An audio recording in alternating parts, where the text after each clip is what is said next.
et générale après la découverte du corps d'un étudiant en master 1 de droit public dans sa chambre. Plusieurs sources évoquent un suicide. La coordination étudiante appelle à la prudence tandis que le président de séance Alpha Isseka Diallo annonce l'ouverture d'une enquête par les forces de l'ordre pour faire la lumière sur cette affaire. Alpha Isseka Diallo que nous écoutons au micro de Moussa Diagne et Abdeboy. Voilà.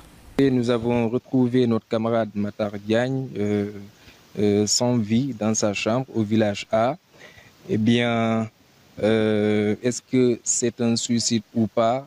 Pour le moment, il ne faudrait pas adopter une posture à chaude, c'est-à-dire le fait de dire en fait avec exactitude pour le moment, voici les circonstances dans lesquelles eh bien, nous avons perdu nos camarades. Parce que pour le moment, à l'heure où je vous parle, eh bien entendu, à part les autorités compétentes, eh bien, personne, je dis bien personne, ne peut avancer de une telle thèse.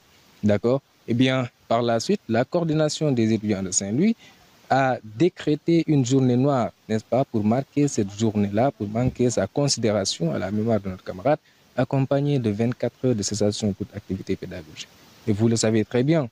Donc, quand un tel événement se produit, quoi de plus normal, tout simplement, que la communauté estudiantine eh bien, manifeste sa solidarité envers le camarade eh bien, à travers cet acte-là.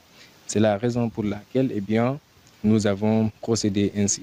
Nous demandons à l'ensemble de tous les étudiants, c'est de faire montre de retenue, n'est-ce pas, et d'attendre que les autorités compétentes fassent toute la lumière sur la question à travers leur enquête qu'ils sont en train de mener présentement. Eh bien, après cela, nous pourrons tous nous fixer là-dessus et la coordination des étudiants de Saint-Louis fera une sortie pour édifier également sa base ainsi que l'opinion nationale et internationale par rapport à ce qui s'est passé, par rapport à cet événement malheureux qui est survenu ici hier soir.